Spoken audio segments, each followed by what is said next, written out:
There's only one candidate in this 2024 race who has called Donald Trump America's Hitler, and it's not Joe Biden, and it is not Kamala Harris. It is his own nominee. What does that tell you? That's right. You could not script this. You could not make this up.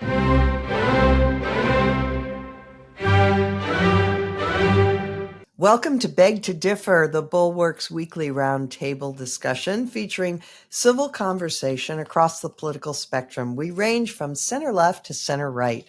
I'm Mona Charan, syndicated columnist and policy editor at the Bulwark, and I'm joined by two of our regulars, Damon Linker, who writes the Substack newsletter Notes from the Middle Ground, and Linda Chavez of the Niskanen Center. Bill Galston is on a reporting trip this week, so we are happy to have my Bulwark colleague Andrew Egger sit in. And we are delighted to welcome a first-time guest, New Yorker writer Susan Glasser. She is joining us from Milwaukee, where she is covering the Republican convention. You can read her, as I say, in the New Yorker. Also, her most recent book, written with her husband, Peter Baker, is The Divider, which was a best-selling history of the Trump administration. So welcome, one and all. I'd like to begin, and by the way, I apologize for my scratchy throat. I have a little virus. So let's begin with the response to the attempted assassination of Donald Trump. There obviously, all people of goodwill are relieved and happy that it was unsuccessful by a hair. And so that goes without saying. But there has been an attempt since this shooting to delegitimize any criticism of Trump as inciting violence. So you had, for example, Representative Corey Mills, who said, the bottom line is this. First, they tried to censor and silence President Trump. Then they tried to indict and imprison President Trump. Now they tried to kill President Trump. And somebody on Twitter who has a large following said, after today, I never want to hear January 6th from anyone on the left again. So, Susan Glasser, thank you for joining us. How do you see this attempt to silence criticism, and also the sort of normalizing of Trump that has happened since then, sort of trying to fold him into the normal fold of American politics, when in fact he is an enemy of all of those norms? Does one's bullet make him legit?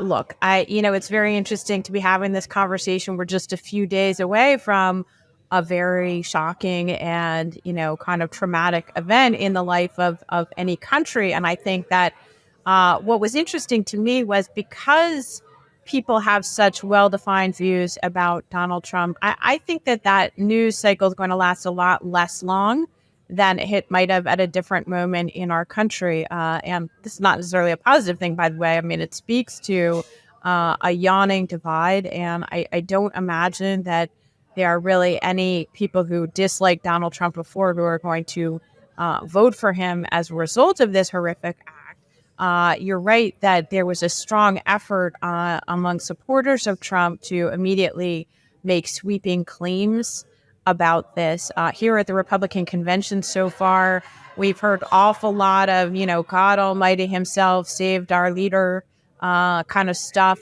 basically a convention that was already going to be about the persecution of Donald Trump, the martyrdom of Donald Trump. Before that was at the hands of the evil deep state. It was at the hands of the evil Justice Department. Now it's, even more literally, that he dodge this bullet because God wants him to be our next president. That kind of rhetoric, I don't think really has a major effect on the presidential race. So I actually don't. I think this will be less of a political event than it might have been at a different moment. However, I will tell you the mood here, the vibe is we're going to win this thing. We've got this thing won. And that has turned, oddly, the scrutiny really right back to the Democrats and Biden in a way that I've never been at a convention where that's been the case. It's really weird. So that's my on the ground report. Yeah, that's interesting. So Andrew Egger, it always sort of amuses me when people say God decreed that this bullet only graze his ear and not enter his skull. Do they also think that God let the shooter get up onto the roof and God decided, that Trump needed a haircut? I mean, the whole thing is so preposterous. I don't know, but leave that aside. This has definitely sort of strengthened the sort of martyrdom and worship of Trump that was already present in the GOP in spades. So this only doubles that. But does it? I mean, so Susan Glasser makes the point that not really clear that this is going to change anybody else's views on this. I'm inclined to agree with that. What do you think? Yeah, on the kind of messianic stuff, it's particularly odd, just given that somebody did die. I mean, that God sort of steered the bullets clear of Donald Trump, but what's the kind of the consequence of that line of thinking as far as this man who jumped on his own kids and protected them and then was shot as a result of that. So it's a little difficult to go there. Specifically on the question of kind of how other people are going to kind of need to parse this. It's been interesting to see specifically how President Biden and his White House and his campaign have kind of tried to thread this needle. You saw Press Secretary Karine Jean-Pierre come out yesterday and led off her press briefing with some words about lowering the temperature, about focusing on the things that unite us as opposed to the things that divide us, and that being something that needs to happen kind of across the political spectrum.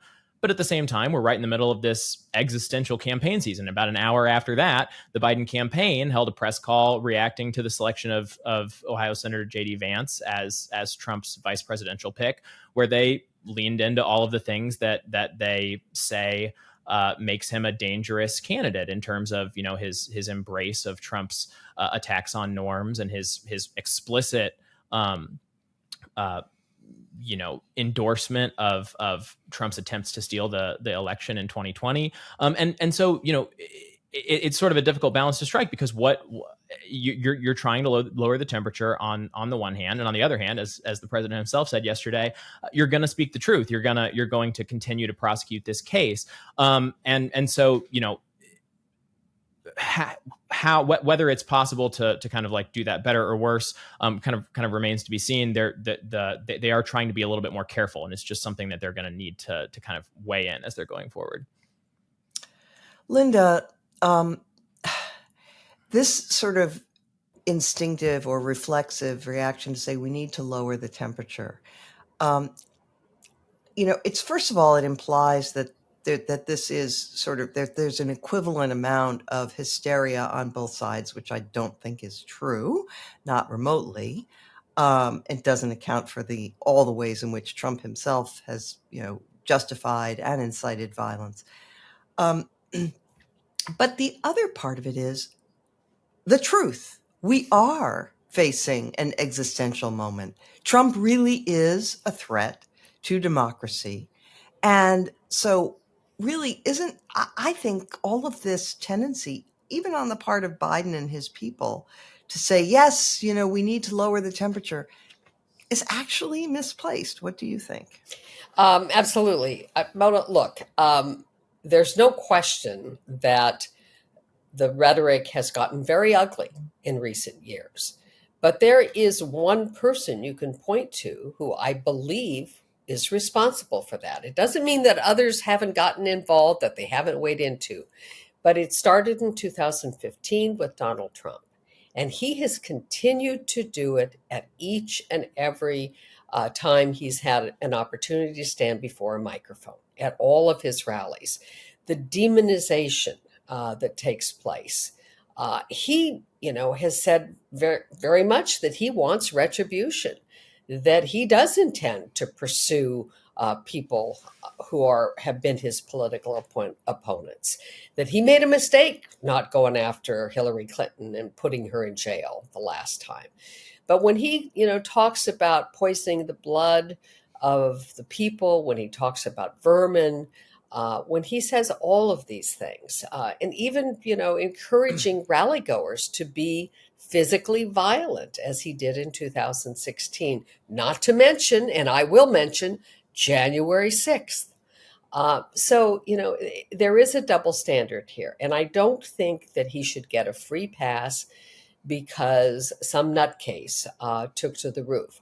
I think we ought to have a very serious discussion. I'm sure you're going to probably go there next, about the serious security failures and how this was allowed to happen. But that's not the same thing as saying that somehow this is a Democratic plot, or that any of us who have talked about the threats to the Republican and the way in which our norms, our societal norms, have changed, the demoralization of American politics that has taken place in the Trump era. All of that, I think we have to continue talking about. Damon, Joe Biden himself, a few years back, in a speech to a black audience, said that Republicans want to put you all back in chains. I remember that one. There are plenty of examples of people going over the top in their rhetoric. But there's never been a figure in American life like Donald Trump before, who has a huge national following, who basically controls one party, not basically, who controls one of our parties, and who attempted a violent coup. I mean, so that's just reality. And so anyway, your comments. Yeah, I mean, this is an interesting conversation and it's worth having, but I do think it's important to keep in mind that it's all happening because the reaction of the right to the news of the attempted assassination was almost immediately to say, this is on Democrats, this is on the left. As if, and on a few times this week, I've made this connection because I do think it's interesting that the current issue of the New Republic has this, I think, very over-the-top cover where there's a photograph of Donald Trump made to look like Adolf Hitler, and underneath it, in the old Prussian Gothic script, it says American fascism under it. I've been engaged in the kind of fascism debate for years now, and I think that there are good arguments on both sides, and I think it's a totally legitimate thing to debate. But a cover like that is clearly a clickbaity kind of cover. It's as if the right, in response to the assassination, immediately went to the assumption that the guy who tried to kill Trump was some leftist Antifa guy who had a subscription to the New Republic, and they're going to find a copy of that issue in his apartment with an agonized screed in which he says, I want to be a law-abiding American, but the media keeps telling me this guy is Hitler, and if I could have killed baby Hitler, I would have done it, and so I got to kill this guy today. That's all totally a fantasy, totally projection, totally a confession of a desire, a fantasy of certain people on the right to believe that they are in a situation where half the country wants to murder the candidate I love. And it is not true. The guy, we now know, was a registered Republican. Like almost every young man who tries to shoot a politician or who just shoots up a crowd, which we have a very unfortunate epidemic of in this country. He's just a very troubled sort of sociopath who has major problems and really wasn't motivated by any coherent rationale at all. And rather than just let it be and let the investigation go underway, we, of course, had a very 2024 social media frenzy that very night where the right jumped to these conclusions. And the result is the Biden campaign stepped back and we're like, whoa, we're going to stop. We're not going to say these things. They were very cautious. People took the claim seriously. And, I don't think it should be taken seriously, even if it were true that the guy was on the left and was motivated by something he read. Most Americans, the overwhelming majority of Americans, nearly everybody will not just go out and try to shoot a presidential candidate because of things that we're saying about that person in our discourse. That is part of what it means to have a free society. And you can't shut that down and insulate Trump because some psychopath tried to kill him. So the whole argument for me is kind of an exercise in the worst bad faith, in my view. And that brings us directly to our new nominee as vice president, J.D. Vance, who was one of those people, Damon, who immediately after the attempted assassination jumped onto Twitter to say this: "Today is not just some isolated incident. The central premise of the Biden campaign is that President Donald Trump is an authoritarian fascist who must be stopped at all costs. That rhetoric led directly to President Trump's attempted assassination." Let me just say, unquote, of course, the idea that, fascists who must be stopped at all costs, what Trump's opponents, except for the stray crazy person out there, are trying to do is defeat him at the ballot box. Okay, that's pretty obvious. But let's talk about Mr. Vance. I said on another podcast that I did this week that he hoodwinked me back in 2016 when he wrote that book. I had him on my podcast then and reviewed the book very favorably, and I had some conversations with him. Believed that he was a rising, interesting voice on the right. And then, of course, he made his strong heel turn and became as more Trumpy than thou. So the first people for whom this is a disaster are, of course, the brave Ukrainians. This represents a true setback for them. But let's talk a little bit about what this says about Trump's vision for the future. Susan, would you say that he is thinking about his legacy and extending Trumpism? Yeah, it's a good point. And I would also not only agree with Damon's point about the immediate effort to silence dissent, but let's recall that if it's overheated for the New Republic to put a cover talking about American fascism, there's only one candidate in this 2024 race who has called Donald Trump America's Hitler. And it's not Joe Biden, and it is not Kamala Harris. It is his own nominee. What does that tell you? Right. You could not script this. You could not make this up. It's so remarkable. It's not just that, like Marco Rubio or Nikki Haley or Ron DeSantis, that J.D. Vance was a critic of Donald Trump's before he was a supporter. He literally called his running mate America's Hitler, and Donald Trump still picked him, number one. So I think that is a really probably the most remarkable thing to know. And what I observed to your first question of this conversation today, Mona, was that the end of the kind of, oh my gosh, this is so terrible, we must come together as a country, national unity news cycle, the moment that it really ended was very soon afterwards on Monday when Donald Trump picked J.D. Vance. And that's when I noticed the sort of air going out of the sails of this anxiety among Democrats that oh my goodness, we can't be critical of Trump, because Trump, in choosing Vance, I think he went in the direction of kind of maximal confrontation, division, controversy. He certainly made a statement about what he sees as the future direction of a Trumpist party. You don't pick a guy who's literally 40 years younger than you with almost no experience unless that's a statement that you want to make about the future and about youth. So I think it is very significant. It also tells you who is Trump listening to right now. And having written our book on Trump in the White House, I think it's very important for people to understand that he is unusually manipulable for a public official because of his, real focus essentially on the media, on public presentation. He's not a policy guy. There are certainly, some strong preconceived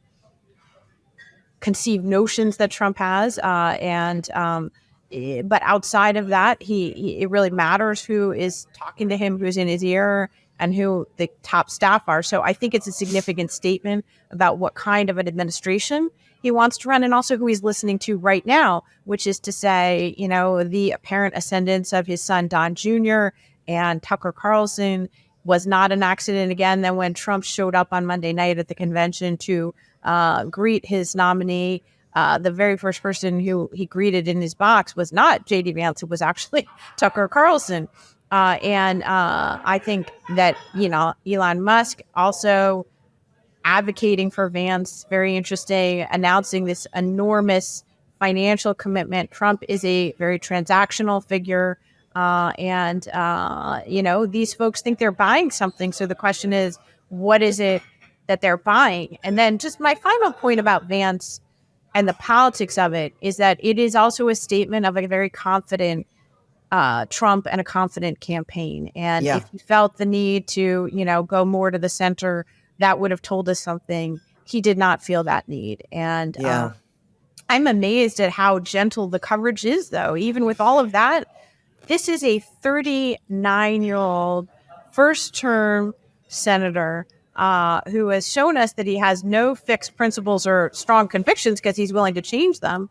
And he would be, if Donald Trump, a very overweight 78-year-old man, were to become president, there is an incredibly high chance that this guy could become president. And I haven't heard that be really a theme of the coverage so far this week.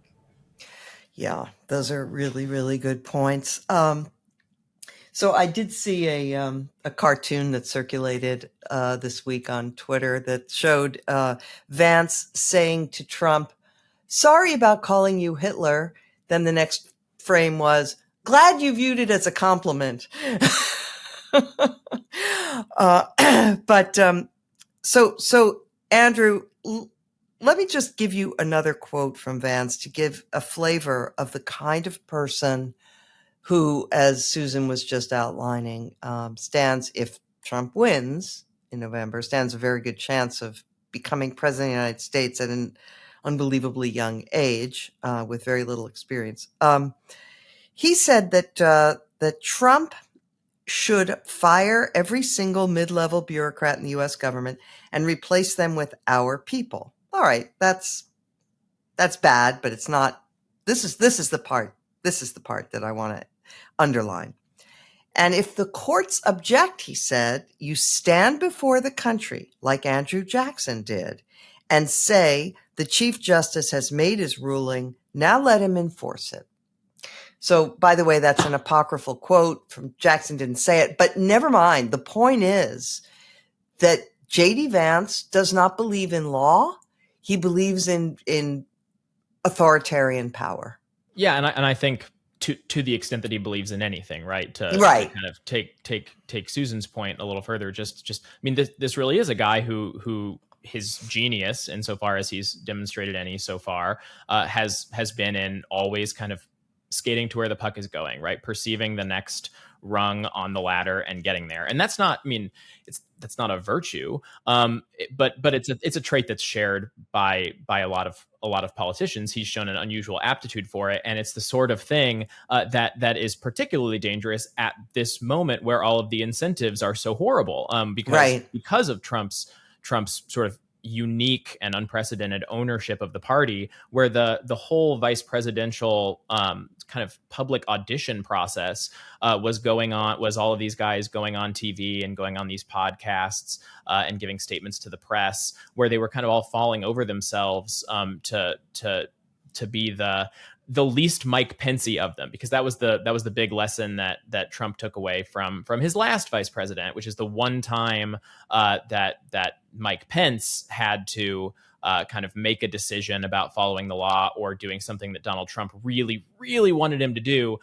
He followed the law. He followed the Constitution, and that has loomed large in Trump's mind throughout this whole process. And so Vance's the thing that has put him head and shoulders even over guys like Marco Rubio or Doug Burgum, who were also saying things, not quite on that level, but saying, no, please put me in. I definitely wouldn't do what Mike Pence did, Mr. Trump. I'd be there for you. But he's very smart. He's very bright and well spoken, and he can really turn a phrase. And so even among the whole crowd of Republican officials taking pains to show themselves to be as pliable as possible, he really did stand out, and it will be interesting to see how that plays out if he does get the shot at being our actual vice president in a couple of months here. Yeah, Linda, Trump famously likes killers, and Vance has portrayed himself that way, and he. Whereas it's interesting because the choice of Pence in 2016 was to placate the evangelicals, and he felt that he had to appeal to them with that offer. Now they are so bought in. I mean, they worship Trump now, not Jesus. So he didn't have to worry about that. And so he just to underline what Andrew said, that he wanted to make sure that he had somebody who would have no respect for law. You couldn't really say that with confidence about Burgum or Rubio. They might perhaps still have a tiny flicker of conscience or principle, maybe. I mean, it's a long shot, but it's still, right? With Vance, you're sure. You're right. Sure. This guy... Right. No, I mean, I am no longer enamored of Marco Rubio as I once was, but, Rubio wouldn't sell out Ukraine. He wouldn't be quick to do that. Right. This guy has absolutely no core. I think what this represents, though, Mona, is something that people like you and I have to come to terms with. And that is that there is no longer a Republican Party that we can never return to. That there's no hope that out of the ashes we will get some sort of reform. I mean, look at the people who are not at that convention. It's being held in Wisconsin. Paul Ryan, who is the Speaker of the House and who passed the tax cut bill that Trump likes to take credit for. That wasn't Trump. That was Paul Ryan. He had that bill waiting in the wings for a long time before, but he's not there. He can't, cross the street to go to the convention. Obviously, somebody like Liz Cheney's not there. Mitt Romney's not there. I mean, I could keep going on the list of the people who weren't there. This represents what we've been told was happening, and I, for one, eternal, naive optimist that I sometimes am, kept thinking, well, at some point, the Republicans, the conservative movement will realize this is not conservatism. This is populism, which is very different and very dangerous. But I think what this shows is that there is no conservative party in America anymore. There is now only a cultish populist party that has absolutely no principle. And by the way, as you've suggested, is definitely not the party of law and order and constitutionalism. Damon, you can comment on anything you've heard, but I wonder if you would say a few words about what this means just in terms of foreign policy. I mean, I don't like the fact that these people are often referred to as isolationists because they're really not. They're Putin pals. Tucker Carlson is literally in the employ of RT now. And he has been the greatest apologist for Putin, the most prominent, shall we say. Vance is a fan of Orban, another Putin pal. So that's the direction this Republican Party is going, not just isolationism, but joining the jackals. Yeah, to quote a headline of of a piece you wrote. Yeah. Yeah, I mean, it's a complicated story, I think, in some respects, because I've written this week about how, along the lines of what Linda was saying, that like there has been some uncertainty about what the future will hold. We've had these debates now for years. What's the post-Trump Republican Party going to be? Is it going to sort of loop back around to some modified version of Reaganism, or is it just onward forever into deeper right-wing populism in the direction of Orbanist, elective authoritarianism, basically, or something even worse, perhaps. And this selection, though I don't think Trump made it for this reason, I think he made this selection partly on a whim, partly because his sons prevailed on him. There's been some reporting about that. That basically Trump Jr. and Eric were like, you can't pick Burgum. He's boring. You got to go with Vance. And of course, Vance has been the perfect Trump toady. So that ingratiated himself to Trump. So I don't think Trump's thinking in these terms, but I do think that the Vance selection does signal that the person who one would presume would follow Trump if he wins in 4 years, assuming Trump doesn't try to stick around for a third term, bracket that, is an ideologist, is a guy who thinks in terms of systems and constellations of ideas. And that then signals that, yeah, we're staying Trump. This is going to be Trump, but as an ideology, which Trump is not. He doesn't think in those terms at all. It's all about instinct and impulse. And so that is very significant and very ominous, I think, for the future. And to get to your selected, your choice part of the question about foreign policy, the interesting thing is that Trump still, despite his personal love of Putin, I still don't have any idea what he exactly will do as president, because he could do anything. What if the Saudis back channel a message to him saying, actually, we would like you to double down on Ukraine funding and we'll give you $100 million. Yeah. Trump would in a second do it, and he would force Vance to go out and make the case for it. Yeah. So Vance's journey is most likely not over yet, because he has to, for at least 4 years, if Trump wins, be the toady. And so that's a real kind of wild card, because Trump is a wild card. I don't know where it goes.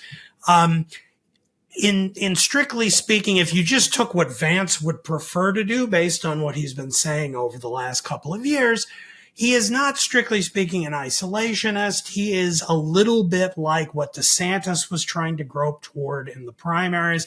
He's like this guy, Elbridge Colby, who's a kind of China hawk on the right, who will probably have a very nice job in another Trump administration. He served in the last Trump administration in the Pentagon. He makes the case that America is overtaxed. We do not have either the attention or the resources, or, and on this I think he's right, the manufacturing base to be actively engaged in propping up Ukraine against Russia and being ready for a China attack on Taiwan. Therefore, we have to make the Europeans take up the slack on Ukraine, pull back from that, and put everything, all the chips down on China and Taiwan. That's what Vance is saying he also believes. Is it real? Or would he then, if say Trump doesn't do the about face on Ukraine and is willing to say, yeah, let him go, I'll solve it in 24 hours. And what that means is we're going to force Ukraine and Russia to negotiate where Russia gets everything it wants, basically. I think that's the more likely scenario, but who knows? Then the question is, would Trump signal to President Xi that he would come to Taiwan's aid? And I think absolutely not. Trump is the more consistent isolationist, in the sense that he really doesn't want to be involved in anything except a momentary feeling of, oh, this situation calls for force, so I'll throw in some troops. But that itself can change like the wind. And so, again, if we're talking Vance for 4 years having to defend Trump saying to Xi, yeah, take Taiwan if you want. I don't care about that. Then who knows what he's left with. By then, he will probably have evolved even further to uphold that view rather than the Elbridge Colby kind of, right realist argument of DeSantis. So that's, I guess, where I see it. And I'll stop monologuing at this point. Thank you for that. All right. We have one more topic I want to cover, but first we're going to hear from Miracle Made.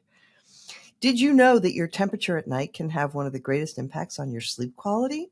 If you wake up too hot or too cold, I highly recommend you check out Miracle Made's bed sheets. Inspired by NASA, Miracle Made uses silver-infused fabrics and makes temperature-regulating bedding so you can sleep at the perfect temperature all night long. Miracle Made offers a whole line of self-cleaning, antibacterial bedding such as sheets, pillowcases, and comforters that prevent up to 99.7% of bacterial growth and require up to 3 times less laundry. So it's self-cooling for better sleep. It's self-cleaning. They have comfort and quality. Miracle sheets are luxuriously comfortable without the high price tag of other luxury brands and feel as nice, if not nicer, than sheets used by some 5-star hotels. They are designed for your skin. Stop sleeping on bacteria. So, to try Miracle Made, go to trymiracle.com/beg-to-differ. And whether you're buying them for yourself or as a gift for a loved one, if you order today, you can save over 40%. And if you use our promo, Beg to Differ, at checkout, you'll also get 3 free towels and save an extra 20%. Miracle is so confident in their product, it's backed by a 30-day money-back guarantee. So if you aren't 100% satisfied, you'll get a full refund. So go to trymiracle.com/beg-to-differ. And we thank them for sponsoring this podcast. While all this is going on, the Democrats are also involved in a crisis. Shortly before we began recording today, Representative Adam Schiff from California, who is very close to Nancy Pelosi, came out with a public call for Biden to stand down. This follows, I think, 20 members of the House who've already done the same, which could become, well, we'll see. We're not sure what it's going to become. But Susan, you wrote about Biden's speech this week, or his interview, where he was just, all of these attempts that he is making, where he says, just watch me. And he goes out and he gives the Stephanopoulos or the Lester Holt interview. It just reinforces what everybody knows, right? And so the question is, does he not know? Is he really that isolated and cut off that he doesn't realize what's going on?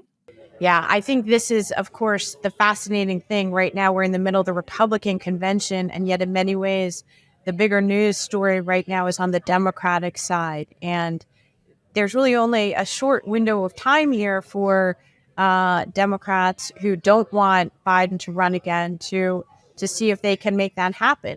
What I perceive is happening is that it's not as much a question of isolation. I know that's been the kind of reporting theme of the week, and I don't doubt any of those reports. But in my view, it's something actually more problematic for Democrats, which is Biden digging in his heels. And that what we've seen is a president who is increasingly obstinate, cantankerous, self-centered. He has chosen his own political fortunes in many respects at the expense of data which people in his own party believe increasingly point to the unwinnability of the election. And indeed, their fears now are, around the scale of that defeat, and not even whether it would happen. And so, I just came from an event here at the convention with Trump's pollster, John Fabricio, and, it was not surprisingly a very confident presentation. And I think the Democrats on the panel, it was moderated by David Axelrod. He's been very outspoken, kind of leading Democrats, saying that Biden needs to step aside or the party's facing a landslide. that has now become, in my view, almost a mainstream view among Democratic officials, current and former liberal commentators. And I don't think the rebellion is over. I think that Schiff is, as you said, not only close to Pelosi, but what I've observed in watching their tag team very closely over the years is that he tends to be socializing where she's going publicly, and that they are in that level of coordination. And it's my view that they have told Biden this privately, and that now if he doesn't act, that they're going to start to speak more publicly, and that's the final remaining leverage that they have. It might not work, but I think that Biden has it's even worse than his inability to prosecute the case against Trump verbally, right? Which we now can see, he can't do that. And he has sort of ceded the function of communicator in chief, number one. But I think it's gone beyond that. And we're now in a situation where Biden is now undercutting the party's best arguments against Trump's return to power. Number one, that Trump is too old, incoherent, out of his mind, losing his abilities. So you can't do that if you're running a guy who's even older and more incoherent. Number one. Number two, Biden was trying to make the argument essentially that Donald Trump is all about himself and we're about the country. Well, how can you do that when he is digging in this way?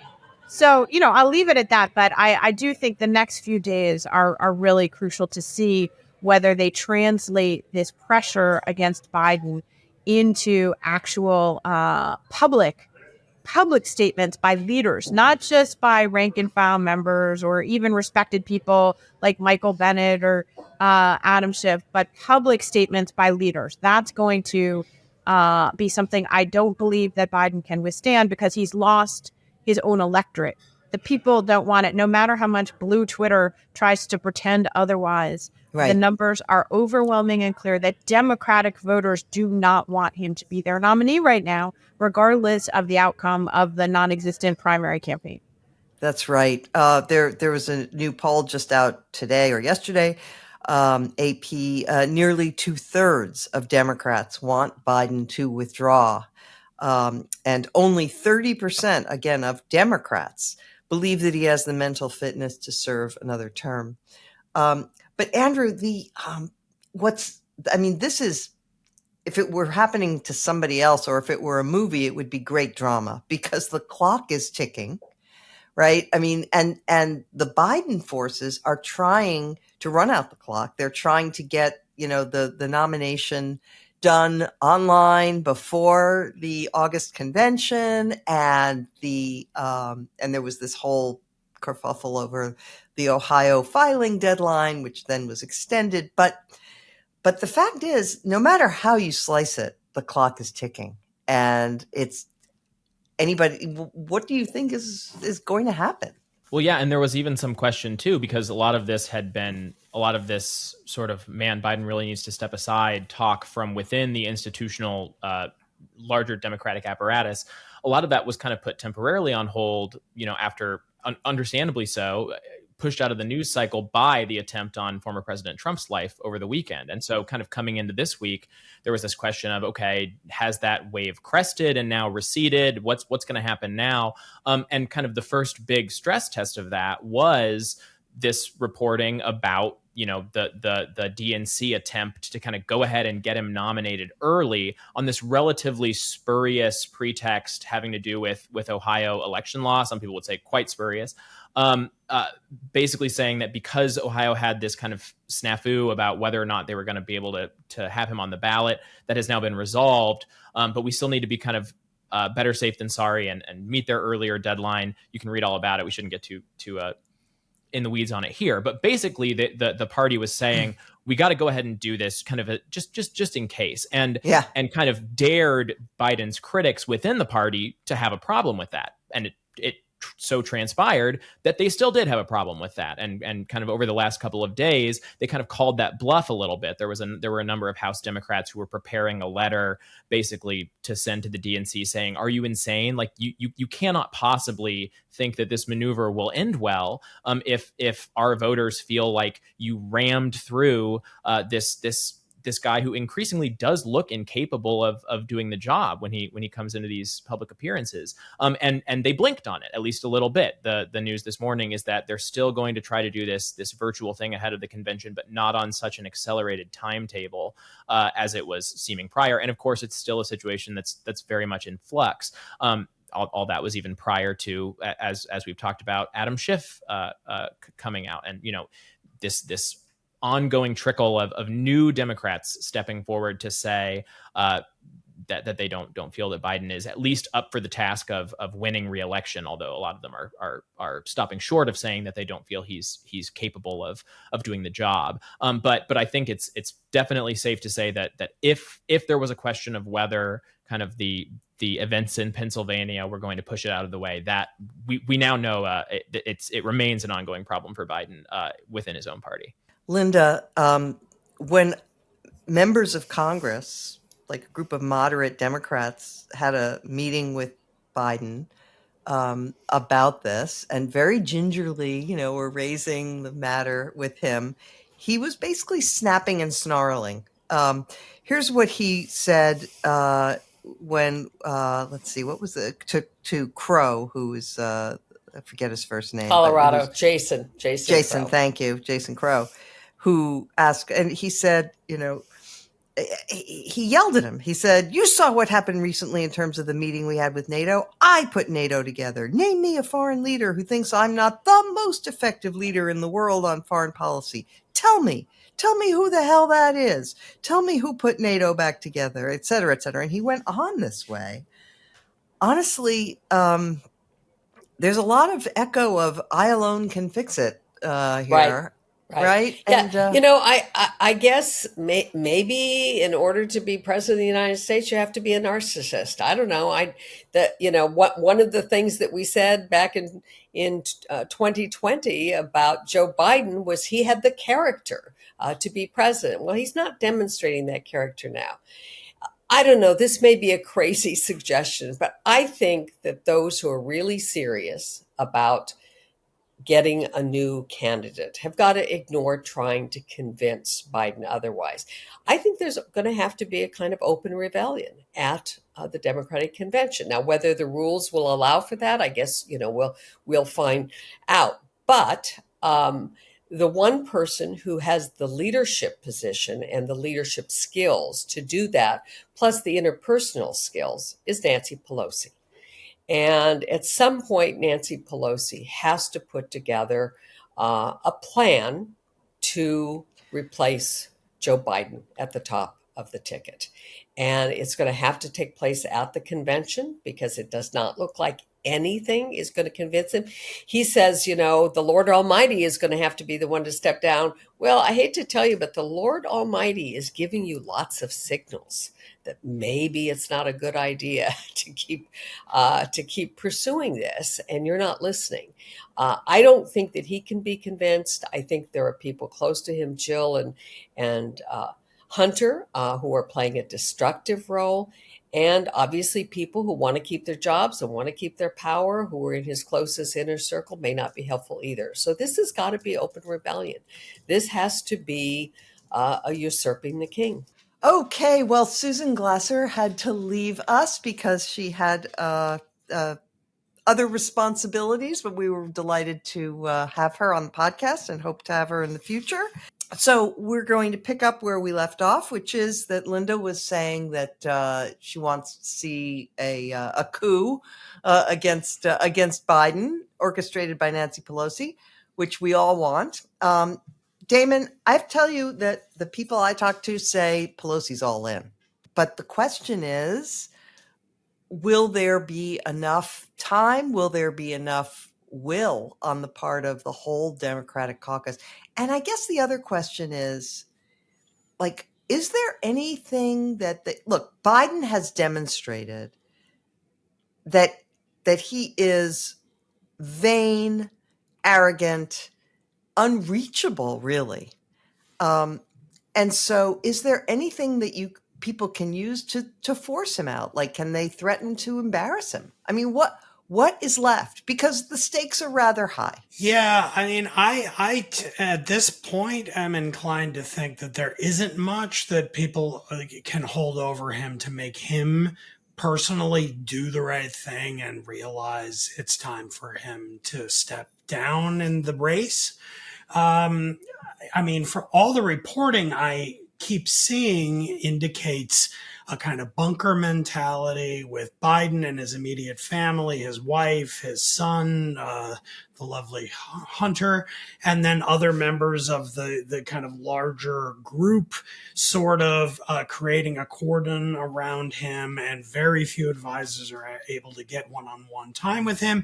He is not being shown or asking to see polling data that would back up the assertions that people are making to him, many of them in interviews where they say, well, these polls are showing that you're way behind in all these swing states and so forth, and they want you to step out. And then he says, I haven't seen that. I don't know anything about that. So I don't know if it'll be possible. And if it is, it's going to be the results of stuff we're never going to know from the outside until long after the fact, because it's going to require the chief of staff, the head of the campaign, to kind of do things behind the scenes in the White House that are pretty dramatic, but are not going to be public knowledge.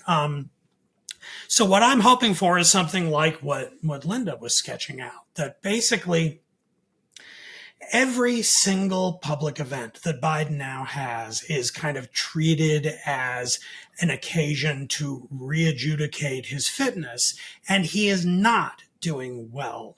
He is not doing well in unscripted remarks, obviously, as the debate was.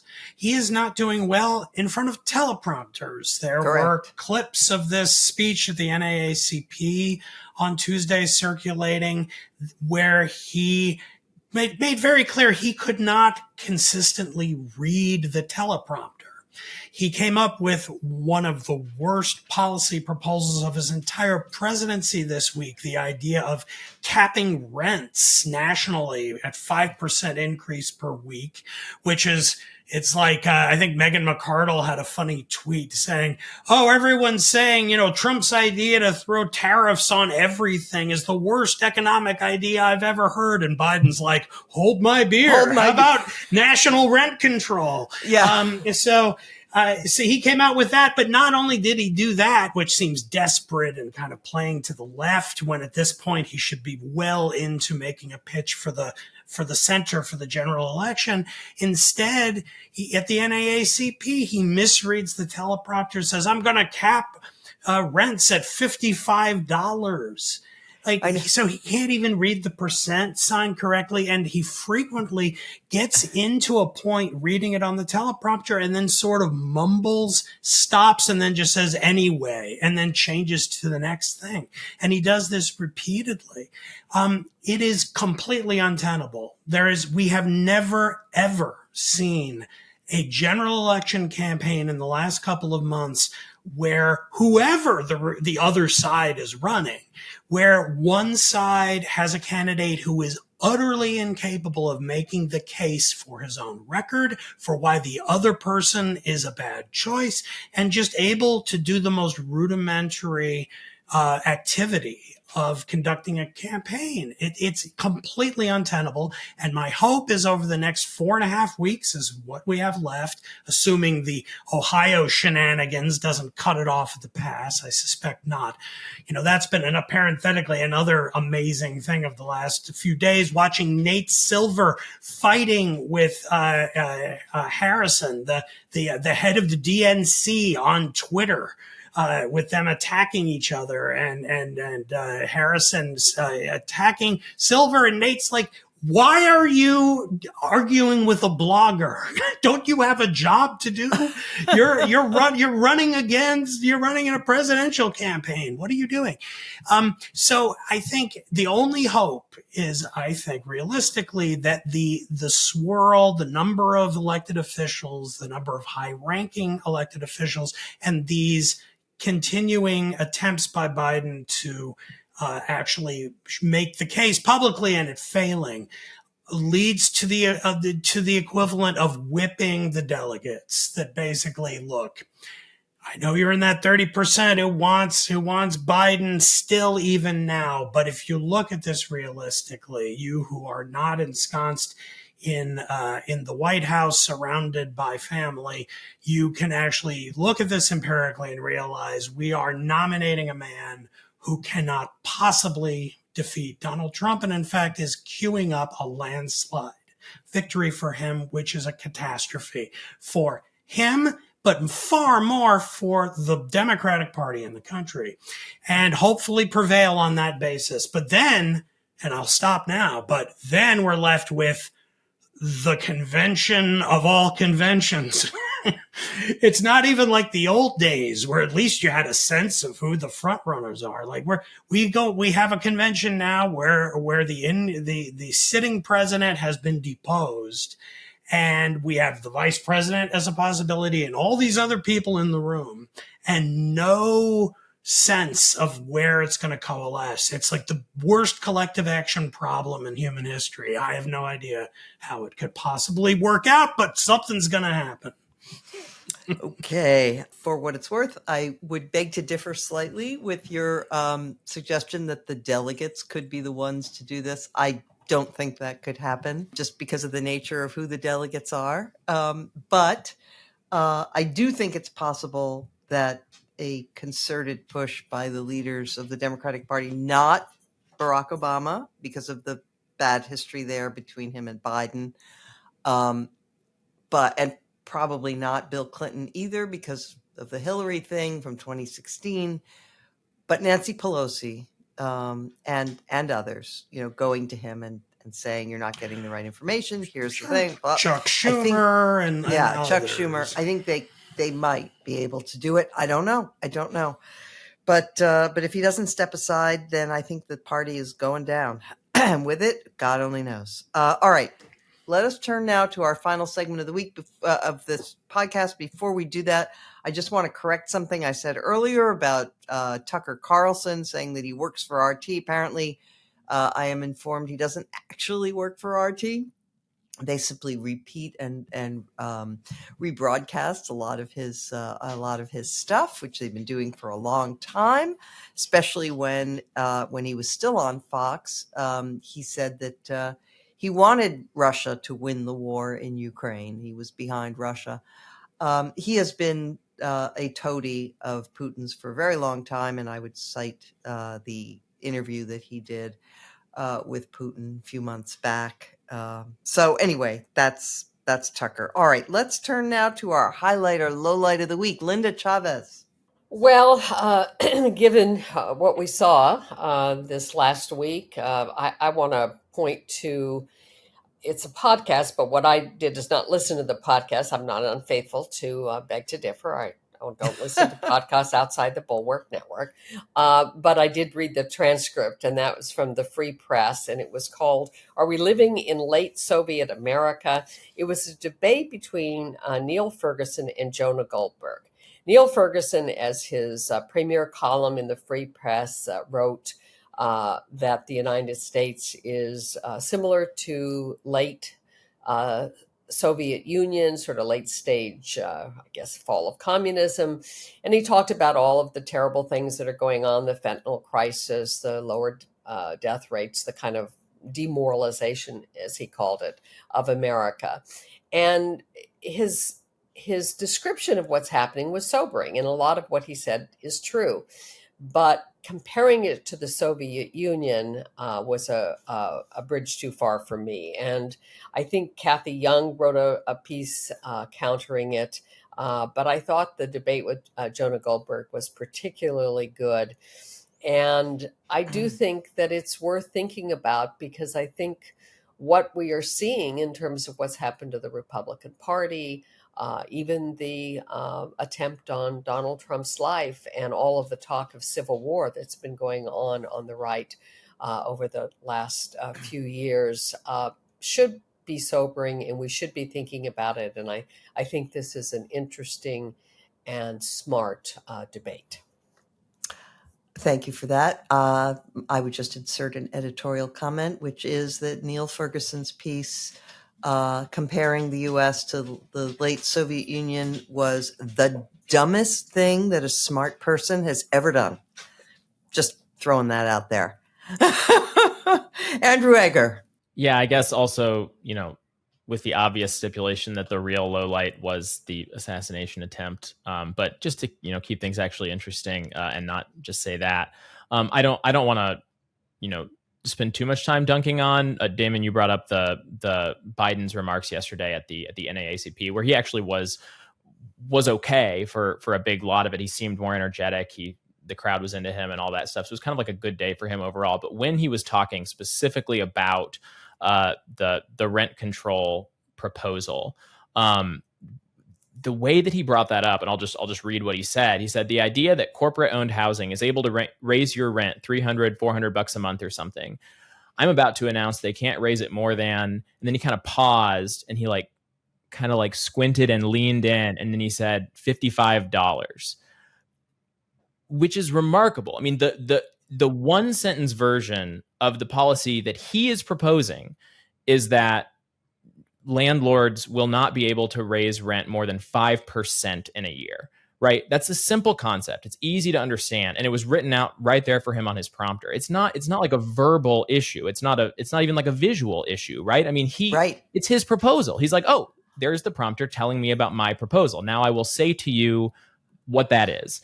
But he appears to have been thrown for a loop by the number 5 and then a percent sign. He was like, what could that mean?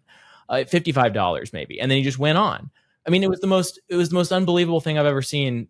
I mean, even in all of this stuff, even from the debate and even in all of his kind of abortive attempts to clean up after that debate. I mean, that was the first time that I really kind of was like, what's going on in his brain? I mean, like that at such a basic level. And so for me, that was, I think, the low light of stuff I've seen this week.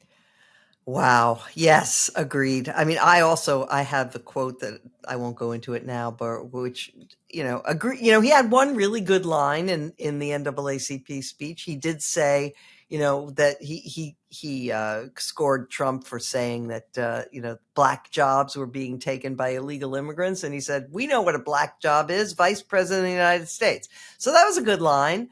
But then there were so many moments where it was total gibberish and where and as Damon points out, he has now adopted this little tick where when he loses his train of thought or when he becomes inaudible or completely, incoherent, he says, anyway, and he just moves on. It is unbelievable. Okay, Damon. Well, I have a pair of lowlights, of course, conceding what Andrew said, that, the attempted assassination of the Republican nominee was obviously the worst thing of the week. However, I can't resist this really, but it has to do with reactions to that event. So a pair of items. First of all, a tweet from my favorite guy in the world, Saab Omari, on Twitter on that evening. He tweets this: I'll be honest, if a bullet grazed my ear, I would not have it in me to get up, pump my fist, and urge my supporters to fight. That's evidence of a truly extraordinary man, world historical in the way Napoleon was for the 19th century. This is, of course, a reference to the philosopher Hegel, who, said that world spirit was riding on horseback in the form of Napoleon. So that's amusing. I looked at that and I just rolled my eyes like, okay, Sohrab, that's what you do. Okay, so you're going to metamorphosize yet again into like a new kind of Trump supporter. But I have to say, everyone who listens to me on this and in other form know that I really like Rostow. I like him personally. I like his columns. I respect him as a thinker. I often disagree with him productively in a way that I appreciate. However, I have to give him a bit of a ding this week because he either had the same thought or he read that tweet and said, that's such a great idea. I'm going to use my platform at the New York Times to expand on it. And he wrote an entire opinion column titled, I kid you not, Donald Trump, Man of Destiny. That went in and delved and elaborated on it. And he name checked the Hegel and I couldn't believe what I was reading here. And he's followed up, by the way, on Twitter over the last 24 hours with tweets with like polls, like which figure is more world historical? And it's like a poll with Trump, Clinton, Obama, and so forth. Unbelievable. I mean, I won't even waste people's time delving into why this is just ridiculous, not just because of Trump being who he is, but such speculation is always just a kind of exercise, in mental masturbation. This is just not a serious intellectual exercise to talk this way. This is frankly, I have to say about Douthat, who's been, I think, consistently anti-Trump while perhaps not being sufficiently anti-Trump at times. But it sounds like someone trying to talk himself into something. I'll leave it at that. And to see at this late date him go in for that is really demoralizing. Is there going to be anybody left on the right who can just say, no, Donald Trump just stinks. He's not a man of destiny. He's not special. He's not world spirit incarnate. He's just Donald Trump. Thank you for that. I would just point out that Napoleon was defeated, so spent the last years of his life on St. Helena. But all right, I want to draw attention to a piece written by my friend David from the day after, I think, the attempted assassination of Trump, in which he really, right on the news, he was able to make all the points that needed making. That he said, look, he said, talking about this whole tendency to say, let's lower the temperature and blah, blah, blah. He says, nobody seems to have the language to say, we abhor, reject, repudiate, and punish all political violence, even as we maintain that Trump remains himself a promoter of such violence, a subverter of American institutions, and the very opposite of everything decent and patriotic in American life. All American people welcome the sparing of his life. Trump's reckoning should be with the orderly process of law, not with the bloodshed he rejoiced in when it befell others. And that is sort of the précis and the most important lesson to draw from all of this. And let's remember, Trump mocked and mocked Paul Pelosi when he was attacked by a truly political would-be assassin, and when he had his skull cracked by this guy, and Trump and all of his vile sons spread the rumor that it was a homosexual tryst gone wrong, etc. So anyway, it's important to keep that in mind. All right. With that, I want to thank our guest, Susan Glasser, and our fill-in guest, Andrew Egger, this week. Thanks for joining us. And of course, my regulars and our producer, Jim Swift. And Beg to Differ will return next week, as every week.